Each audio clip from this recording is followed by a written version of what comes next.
is the Better Life, Better Work show, and I'm your host, Allison Crow.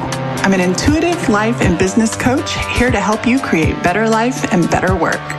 I help super successful people, the recovering overachievers, put the soul back in their lives, and I help soulful people create success. On this show, topics range from the mystic to the logistic, and our content will support your being and your doing while on your path to create better life and better work. More is not better. Better is better. Shall we record a podcast? I think we shall. Hey, peoples, soulies, friends, quiet listeners, secret fans. I know you're all out there. Thank you for spending time with me.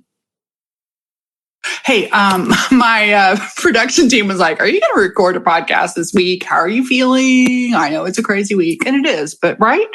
I'm actually feeling really centered, a little bit snarky. And so I thought that is the perfect time to record a podcast. So here's what we're going to talk today. I went to go look at my podcast. I have a plan. I went to go look at the plan, and the plan said something about, the ebb and flow of being a soulful CEO. And that's a great topic. We'll do it another time. Today, I want to talk about being the decider. I had a couple of questions asked to me recently, and the answer was, be a decider. You haven't decided. And so we're going to talk a little bit about being a decider, but let's acknowledge a couple of things that are in the air first. If I were to sponsor my show, have my show sponsored, which it's not sponsored, but today it would be sponsored by Suja Green Juice and water from my fridge. And there was something else, but I can't remember what it is. That's all right. Okay. So I know.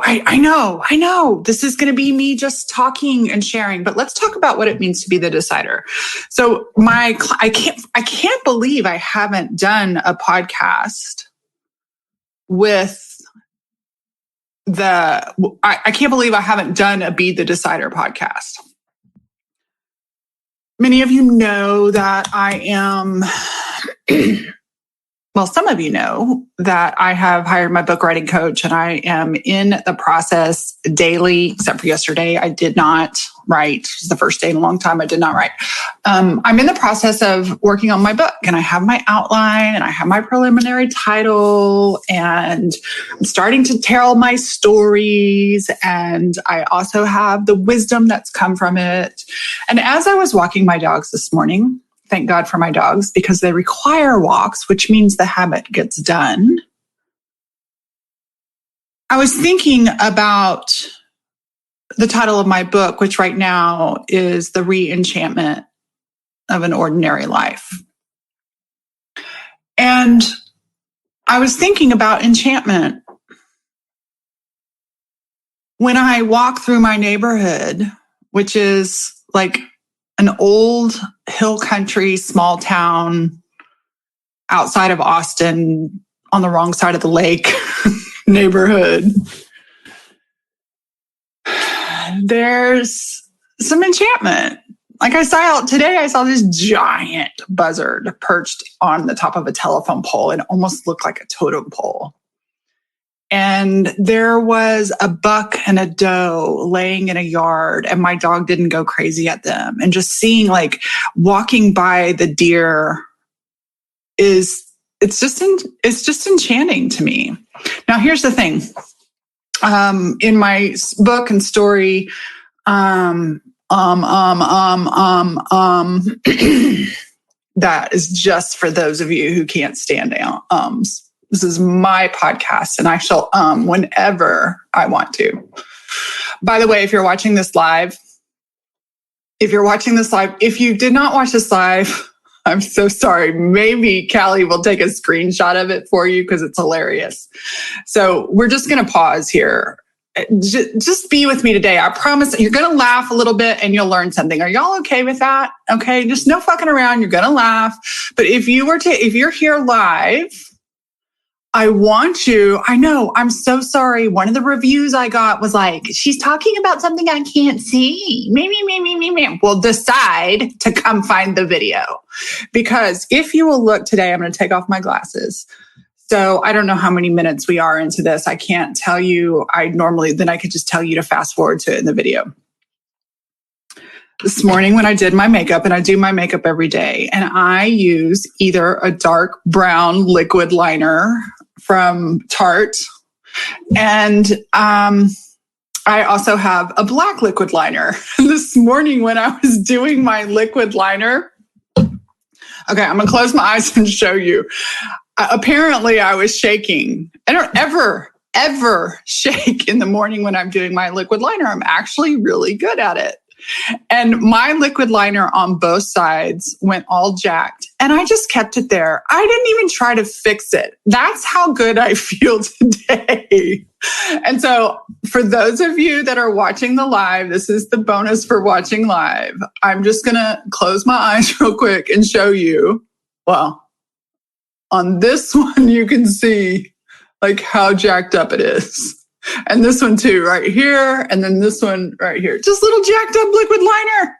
I'm officially the old lady. Oh, this is what I was going to tell you if it was sponsored by.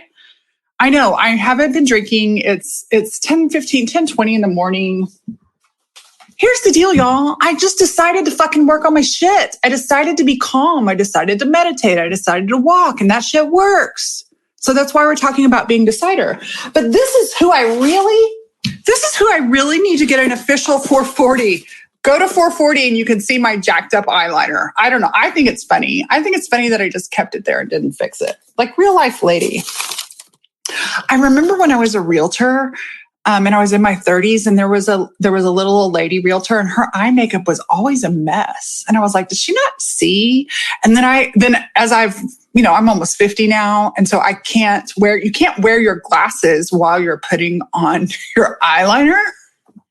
And,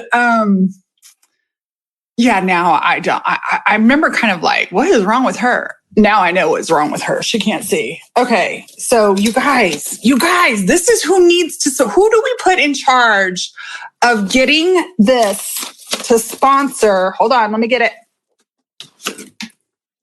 Not only this, but I want to have them come and sponsor Camp Star Heart. And I am not kidding. I went to an event last year and this was the sponsor, and it's Poise Pads.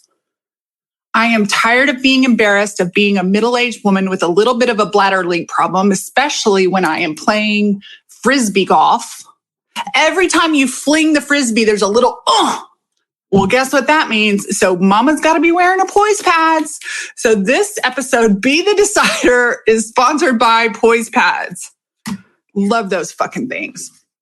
I don't need the full-on Poise panties yet. I just need a little bit more than a regular liner. Yeah.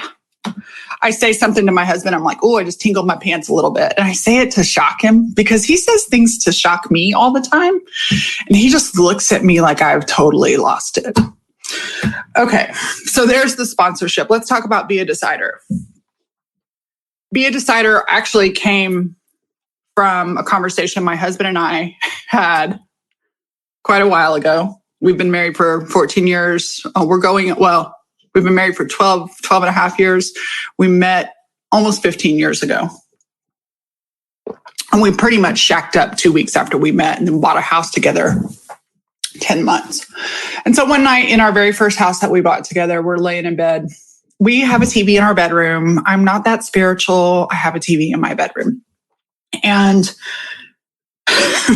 we're laying in bed. And this was back when we could actually spoon in bed. By the way, if you have a queen size bed, do not upgrade to a king size bed. Although we tried to downgrade back to a queen size bed and it just didn't work. So this is back when we used to spoon and cuddle. That's the other thing, hot flashes. Who can do that anymore? So one night I'm watching TV and he just grabs the remote and turns it off to go to sleep. And I was like, we're in the middle of the show. And he goes, I'm the decider. And I think that is something one of the Bush presidents said, like in a gaffe somewhere. You know how one of them said that they invented the internet. maybe. I don't know. Maybe that was Al Gore. I can't remember. And then, so anyways, he was like, I'm the decider. I do know that a Bush president said that. I'm not sure if it was Bush Senior or Junior or what, but he said, I'm the decider. And so that has been this joke in my family. It's a loving way to say, I'm the decider. I'm just putting my foot down in a loving way. And so the reason I want to talk to you about being a decider, I see so many of you suffering in drama. I see many of you suffering in money stuff, in debt, in not having the success that you want in your business. I see you suffering in things that you can control. And so as I'm recording this, it's 2 days after Election Day, and we're waiting for the results. And I get that people are on pins and needles. I have pretty much mostly, especially during the day, avoided the map show. As I saw a little girl said, Mom, when are we going to quit watching the map show? Because there's nothing that I can do right now to change anything. And it just stresses me out. And so I decided.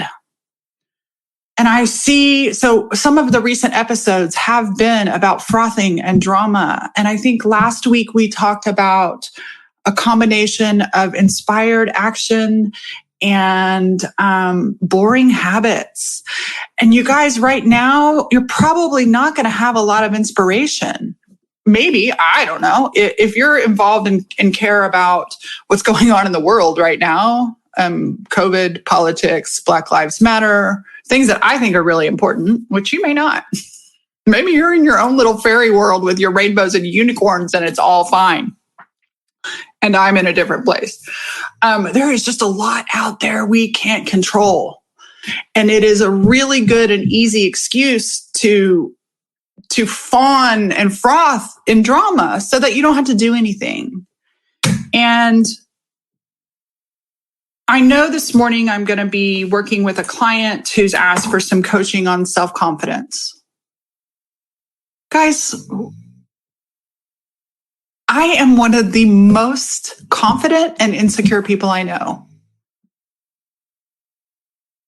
I am insecure by default, by fear, by drama in my mind. It's only in my thinking. And when I slow down and remember and decide to own my credibility, and if I don't have credibility, I decide to fucking create it. And so I want you to imagine, I'm not saying, you can be anything you want to be. That's not what I'm saying. I'm saying, think about what you want to be, do, or have. And then decide, what are you willing to do to create that? What are you willing to do?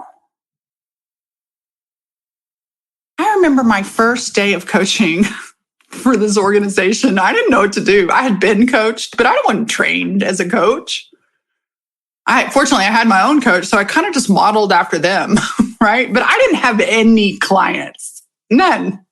And I remember asking my boss, I was like, is there a manual? Is there like I'd had jobs before and they always had a manual, a procedure manual that kind of told me what my job description was. Well, no, you're the first one. You get to invent it. And so I could sit around at my desk twiddling my pencils, or I could decide. And the decision is not about the end result. I had a lovely conversation with somebody this week who's put a lot of pressure on themselves for the end result. And the end result we can't control, but what we can control is the decision. And the first place the decision starts is in your mind. What will you be the decider about? I'm the decider. Allison, somebody asked the other day, it was my previous coach and now close friend, Rich Littman, asked, how long have you been coaching? How long have you been being paid to coach? Consecutively, I've been paid 17 years. And before that, I was paid in college. I didn't even realize I was a coach. I was a camp counselor, but I definitely was a coach. And I was paid for that for 4.5 years. I've been coaching as long as I can remember, and I have had a coaching business and a successful one for 17 years. And I remember when I left the safety, and I did have no clients when I first started at my company, but I had a pool of 200 people to create a roster from. That made it helpful, right? I was fishing in a small pond. And I put time on task excessively. I decided. When I first started coaching, I didn't decide to be good or to be successful. I just decided to get one client and then get another and then get another and then get another. When I decided to quit accumulating debt and start paying it off, y'all, I am this close to completely paying it off, other than my house. Cars, paid off.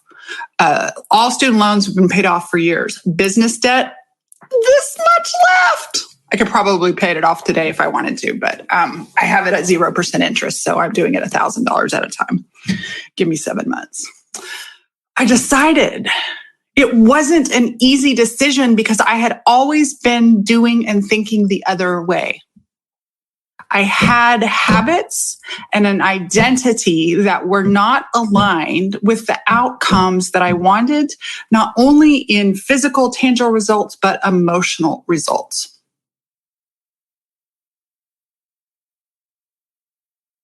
I love today. I heard about it yesterday. And this morning, while I was getting ready and doing my eyeliner and doing it all over my face, I was listening to Brene Brown's new podcast that she had recorded on election day. And it talked about, let me see if I can get this straight. It talked about strong back. God, I can't remember what all those things are. Let me look it up. I don't want to get it wrong because it was so good. Strong back, soft front. Do you guys know how hard it is to have a soft front? Strong back, soft front, and I can't remember the third thing. Let me see what she says. Oh, and of course it's already past that because I finished it. If anybody watching live knows what I'm talking about with Brene Brown, she quoted it from somebody else that taught it to her. But strong back and soft front. And you guys, my true nature is to give somebody the bird, to actually close my front. This is one of the reasons why I want to be why open heart is so slow tango, open heart, big profit. Open heart is one of the hardest things for me to do. I'm really independent. I'm really protective. I am often in the nervous system response, but I have made a decision. I am not declaring that I am always successful at it. I certainly have moments, but I have made a decision. I am the decider. I decide to have an open heart. And here's the thing about being a decider. You can't just decide once. It's not enough. Wild heart. Thank you, Marcia. Cheers. My client in London. Not London, England. I have made strong back, soft front, wild heart. That's the proper thing. And in Brene Brown's latest podcast, she references the woman that gave it. And it's actually a really good bonus episode. I highly recommend you listen to it. It's not actually about politics. It's actually about like, who do we want to be in the world? And I know that I want to be somebody who has a strong back. I want to be somebody who stands up straight and not only for, definitely for myself, for my business, for my marriage, for my life, for my nervous system. I did not want to walk this morning, But I knew that if I didn't walk, I wouldn't be able to have a strong back. I want to have a soft front. I have a lot of angry feelings about politics. I have a lot less than I used to because I am working on a soft front with a strong back. I'm the decider. There are a lot of waves in life, a lot of things I can't control, a lot of circumstances. And I can bypass that shit all day long, or I can let it blow me into drama and feel horrible, or I can decide.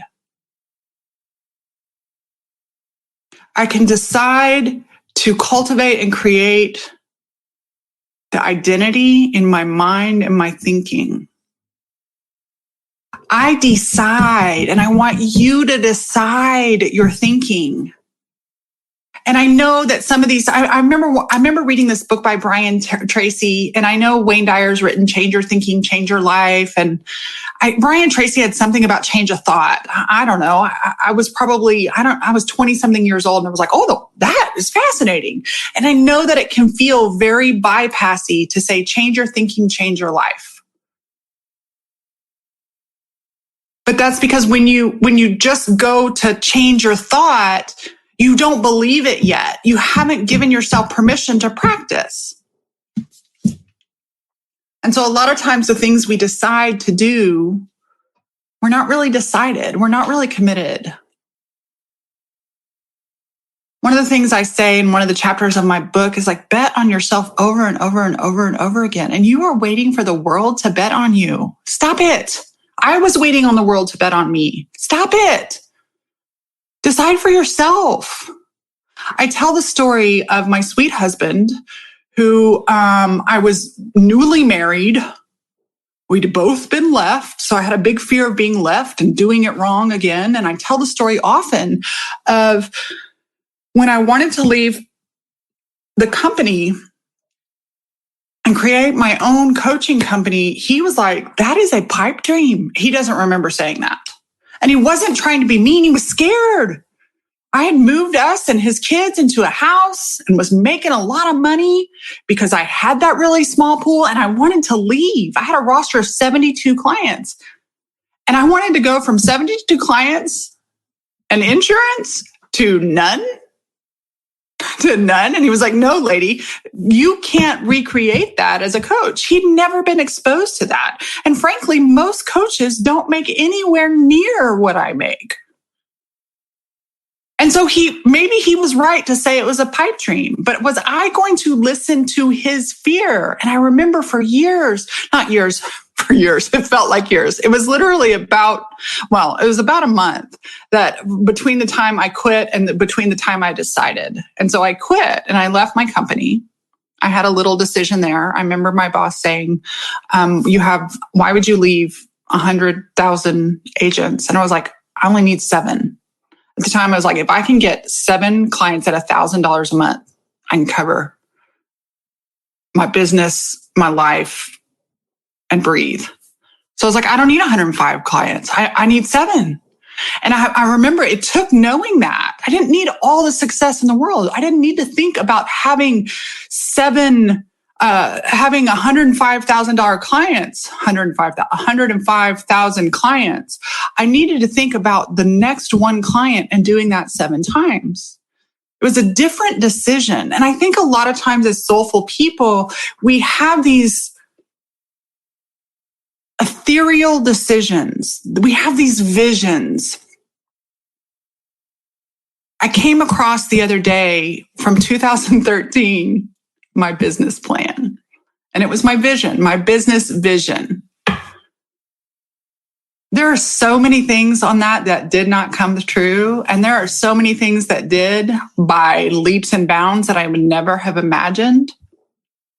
But so many of us hold on to the vision. And when it doesn't go that way,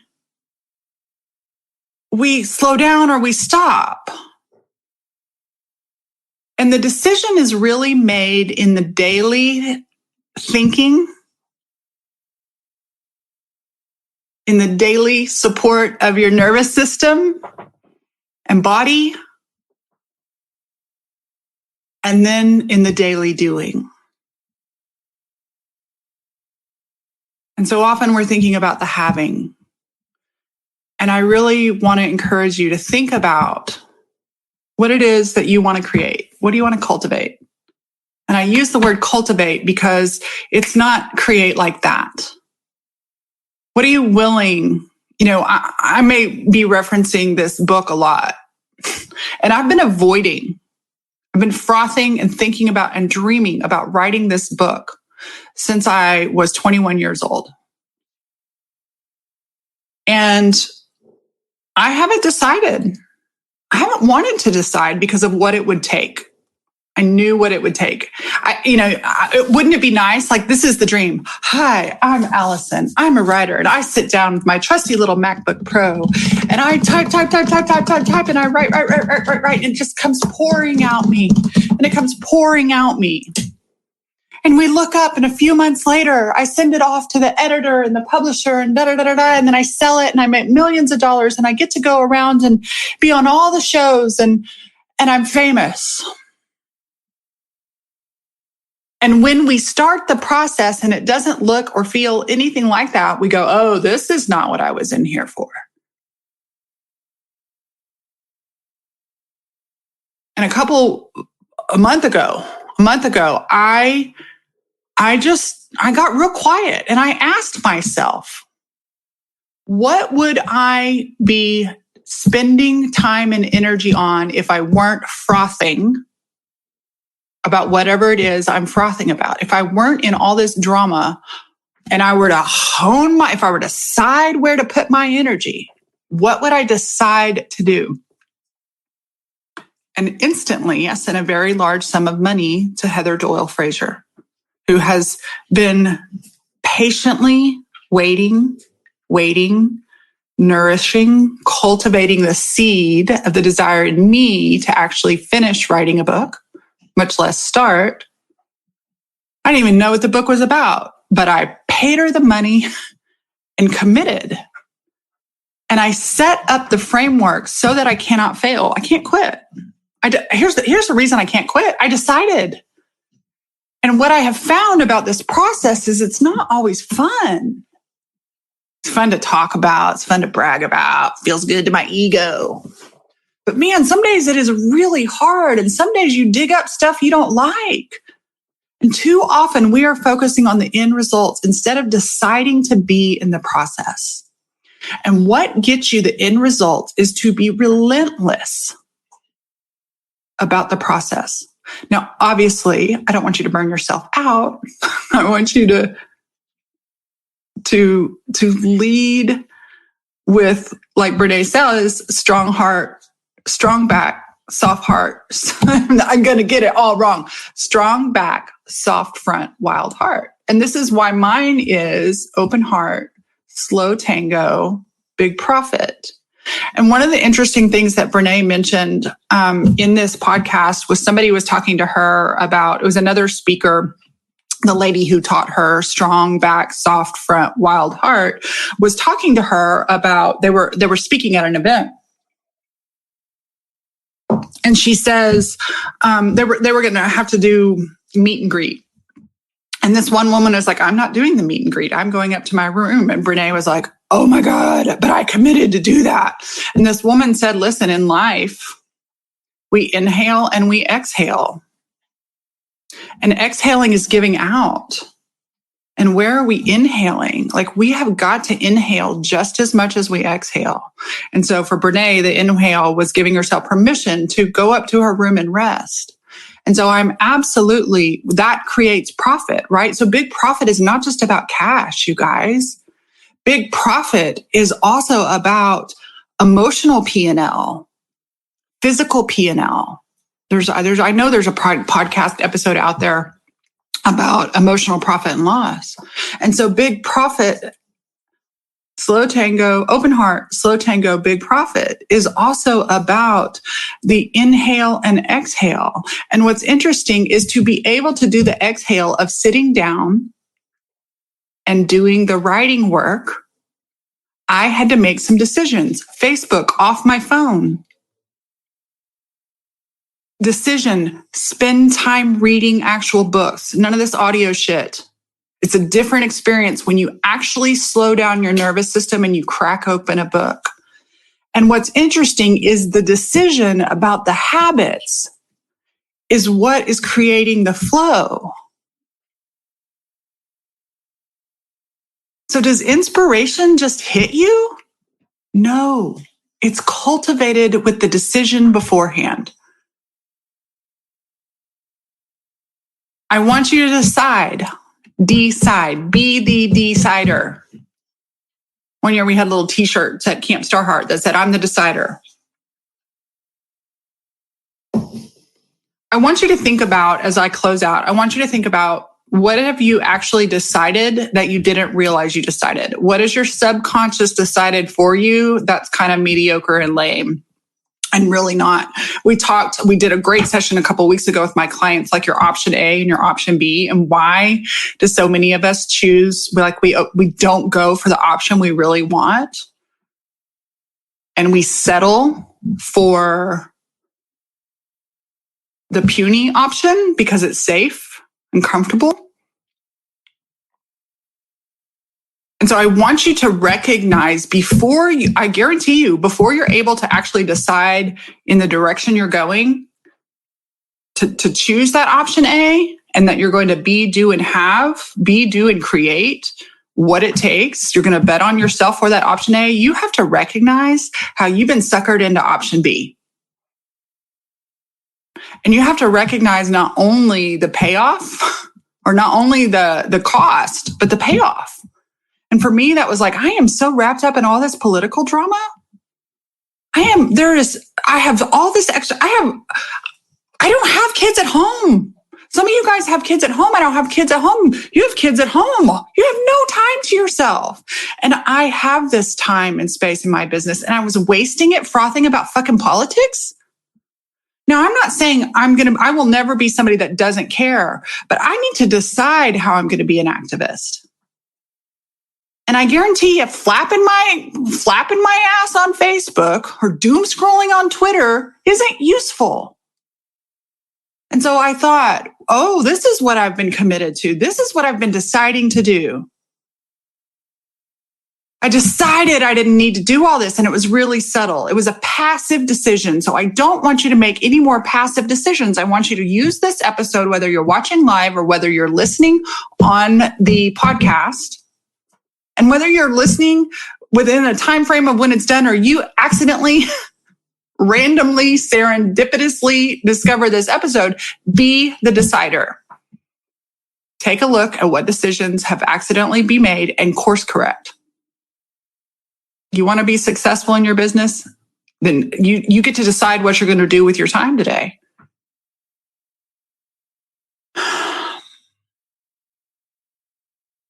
Take the time to decide. Be the decider. You feel insecure? I want you to imagine, decide. Decide to be confident. Nobody's going to come down and bestow it on you. You got to decide. When you fail, when something doesn't go your way, you got to decide. You want to pay off your debt? Decide to pay off your debt. Decide to quit spending. Decide to adjust. Decide to go make some more money. Decide. What does that decision look like for you, people? Do you want to be miserable? Do you want to be in drama? Like, I imagine this giant red ball on an ocean. The ocean right now, the ocean of our world and our climate is crazy. And do you want to be a steadfast? I mean, I am not denying that. I want you to feel your feelings. That's the other thing I've decided to do. People ask me the last 2 days, how am I doing? I am meeting my feelings. I have decided not to push aside my strong emotions. I decided to feel them. It sucks, but it works. So that I'm not beat around like this ball floating on the ocean. I'm going to decide what's going on in my mind. And when I feel things that are uncomfortable, I have decided how I'm going to meet them. I'm not going to shove them down. We talk about depression. For me, depression is depressing down my feelings, and anxiety is thinking my feelings. Well, there's a space in between that. My heart to feel, soft heart, soft front. I'm going to meet those emotions. That's why I feel good today, because I met my emotions yesterday. The day before yesterday, I was thinking my feelings. It didn't feel good. And so yesterday I spent time meeting my emotions. I decided. And if I don't know what to do, then I decide to research and ask for help. I love you. I can't decide for you. There is nothing harder as a coach or a friend or even a parent to see the light and the possibility in somebody and to have to wait for them to decide that they're worth it, that they'll figure it out, that they're resilient. Your resiliency is not your resiliency is your security, not the end result. I don't know what my end results are going to be. That shit changes all the time. But I know I'll figure it out. All right. Peace out, you guys. I got to go get ready for a coaching call. If you want to join Soulful Success, the doors are not open, so you can't right now. But if you want to get on the wait list at coachwithallison.com, I do have a one-on-one, high-level one-on-one coaching spot available. It is $20,000 for 13 months. And I also am starting a wait list for my next high-level mastermind of high-achieving businesswomen. I do ask that you have some level of, I ask that you be in achievement phase. So not launch, not growth, but in achievement phase. For both inner and outer strategy work. It's called Spark and Hustle. I'm starting to take names for the wait list, possibly even conversations. So send me an email, send me a message if that's something you're interested in. Other than that, you guys be a decider. Let me know what you're deciding. It doesn't mean your decision's going to be perfect, and it doesn't mean you won't wobble, and it doesn't mean you won't weeble wobble and they won't fall down. But even if you fall down, you'll decide to get up every single day. And I look up and I laugh. This year, 17 years in, you know what I forgot to do this year? I forgot to worry about my business. Not once have I worried about my business. I worried about Camp Starheart and whether or not, people would get COVID if I did this event. Should I do this event? But I didn't worry about my business or my income. And for years, without needing to, I practiced worrying whether or not my business would succeed.